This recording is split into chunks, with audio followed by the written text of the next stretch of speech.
მიხეილ სააკაშვილი ოპოზიციის გეგმებისა და ქმედებების მხილებას აგრძელებს. ნაცმოძრაობის ბრალდებულმა და მსჯავრდებულმა ლიდერმა ამჯერად პირდაპირ სასამართლოზე დაადასტურა, რომ რადიკალების საპროტესტო აქციების ორგანიზებასა და ხალხის მობილიზებაზე, მათ შორის რეგიონებიდან ჩამოყვანაზე მუშაობენ. ძალადობრივი რეჟიმის შემოქმედმა არც მუქარად დაიშურა და რადიკალებს მეტი შეტევის, ზეწოლისა და მოქმედებისკენ მოუწოდა. მისივე თქმით, ოპოზიციამ ძალადობრივი ქმედებები უნდა დააჩქაროს. ხალხი ქუჩაში უსასრულოდ არ უნდა იყოს. და დაუსრულება. ხალხს ჭირდება შედეგი, ერთ წრეზე სიარული არ უნდა დაუშვას. თუ ხალხი ჩამოყავს რეგიონებიდან მაგალითად, უკან არ უნდა გაუშვათ გამარჯვების გარეშე. თუ ძალიან ბევრ ხალხს ტრიფავთ, ის არ არის უბრალოდ ფონი, განცხადებების. ის არის იმისათვის, რომ ვიმოქმედოთ.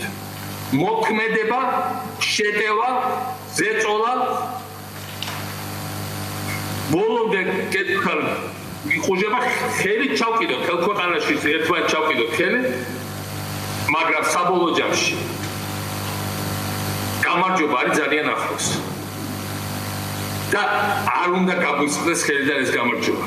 მიხეილ სააკაშვილმა იგივე შინაარსის განცხადება 2 დღის წინ Facebook-ითაც გაავრცელა, თუმცა ნეგატიური გამოხმაურების შემდეგ ჩაასწორა და განმარტა, თითქოს სხვა რამის თქმა სურდა და მისი დანაბარები სიტყვები სოციალურ ქსელში გავრცელებისას დაამახინჯეს. დღევანდელი განცხადებით კი დადასტურდა, რომ შეცდომას 2 დღის წინ ადგილი არ ქონია.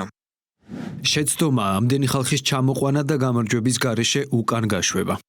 შეცდომა ამდენი ხალხის გამოსვლა და გამარჯვების გარეშე უკან გაშვება. Postscriptum. სამწუხაროდ, ჩემი სიტყვიერი დანაბარების არასწორად დაპოსტვა მოხდა და შესაბამისად, ჩემმა ამ პოსტმა გამოიწვია დამსახურებული რეაქცია. რა თქმა უნდა, ხალხი საკუთარი ნებით გამოდის და აპროტესტებს. ჩემი მიზანი იყო ხაზი გამისვა შთამბეჭდავი მსვლელობისათვის და ხელშესახები შედეგების დადგომის აუცილებლობისათვის. მიხეილ სააკაშვილის მხრიდან ოპოზიციის გეგმებისა და ნაბიჯების გაშიფრო რადიკალების ინტერესებში არ შედის. ხელისუფლების ოპონენტები ამტკიცებენ, თითქოს აქციებთან და მათ ორგანიზებასთან საერთო არაფერი აქვთ. ლიდერს ფაქტობრივად განუდგნენ დღეს ნაცმოძრაობაშიც. სააკაშვილის სიტყვების საკუთარ პარტიაშიც კი იმდენად დიდ უხერხულობას უქმნიდათ, რომ ფაქტობრივად გაემიჯნენ და ამტკიცებენ, თითქოს აქციებზე ხალხის საკუთარი სურვილით დადის.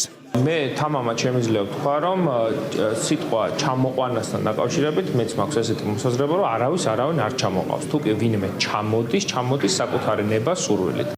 ოპოზიციის ქცევამ მმართველ გუნდში არ უკვირთ. ქართულ ოცნებაში განმარტავენ, რომ მიხეილ სააკაშვილის განცხადება კიდევ ერთხელ ადასტურებს იმ ფაქტს, რომ ხელისუფლების ოპონენტები თბილისში ნაცმაიდანს გეგმავდნენ, რაც ვერ შედგა. როგორც მმართველ პარტიაში ამბობენ, კიდევ ერთხელ დადასტურდა, რომ რადიკალები აქციების ორგანიზებასა და ხალხის რეგიონებიდან ჩამოყვანაში პირდაპირ არიან ჩართულები, რასაც საზოგადოებაც კარგად ხედავს.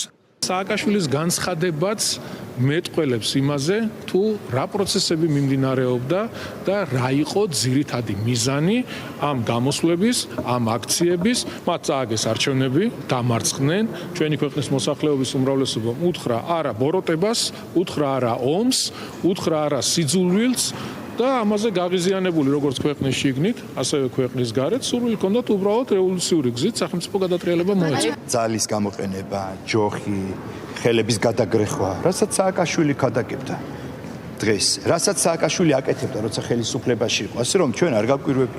უფრო მეტიც, ის ხალხი, რომ ჩამოიყვანეთო, გახსოვთ თქვენ მისი სტატუსი, რომ ისე როგორ უნდა გაუშვათ. ესე იგი, თავის პირად ამბიციებს, პირად ინტერესებს, რომ აქ რევოლუცია უნდა შეწიროს ეს ხალხი. ის ჩამოყვანილი ხალხი, სწორად თქვა. მთელი ერთი კვირა აგროვებდნენ ამ ხალხს, რომ ჩამოიყვანათ. ამათი ინტერესი არ არის ქვეყნის დამშვიდება. პირადი მერკანტილური ინტერესია, რომ ეს ქვეყანა ქაოსში, ცეცხლში შეიყვანა. როდესაც ადამიანები ამბობენ, რომ თვითორგანიზებული პროტესტი არის თბილისის ქუჩებშიო და სხვადასხვა სახელით რომ მოიხსენიებენ ხოლმე ამ მარშებს, სადაც ძირითადად ერთ-იგივე ადამიანები არიან, როგორც ხან პირბადით, ხან პირბადის გარეშე, ხან წვერით, ხან უწვერულები, მაგრამ საბოლოო ჯამში ერთ-იგივე ადამიანები სხვადასხვა სახელით და სახელით რომ აკეთებენ ხოლმე განცხადებას, აღმოჩნდა კიდევ ერთხელ და დადასტურდა, რომ ამ ყველაფერს უკან, რა თქმა უნდა, კოლექტიური ნაცმოძრაობა დგას, სხვა შემთხვევაში მიხეილ სააკაშვილი ამ განცხადებას არ გააკეთებდა და ამბობდა, როცა ჩამოყავთ ადამიანები, უკან არ უნდა გააბრუნო.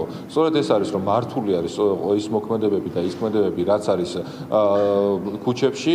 თბილისის ქუჩებში მიმდინარე აქციების უკან, რომ რეალურად ოპოზიცია და არასამთავრობო სექტორი იდგა, ეს თითქმის ერთი თვის წინაც გახდა ცნობილი. საგამოძიებო მოქმედებების შედეგად პარტიების ოფისებიდან ეგრეთ წოდებული მოლოტოვის კოქტეილის მასალები, დიდი რაოდენობით პიროტექნიკა და ის ნივთები ამოიღეს, რისი დახმარებითაც აქციის აგრესიული მონაწილეები სამართალ ხელთელდამცველებს უპირისპირდებოდნენ და დაზიანებებს აყენებდნენ.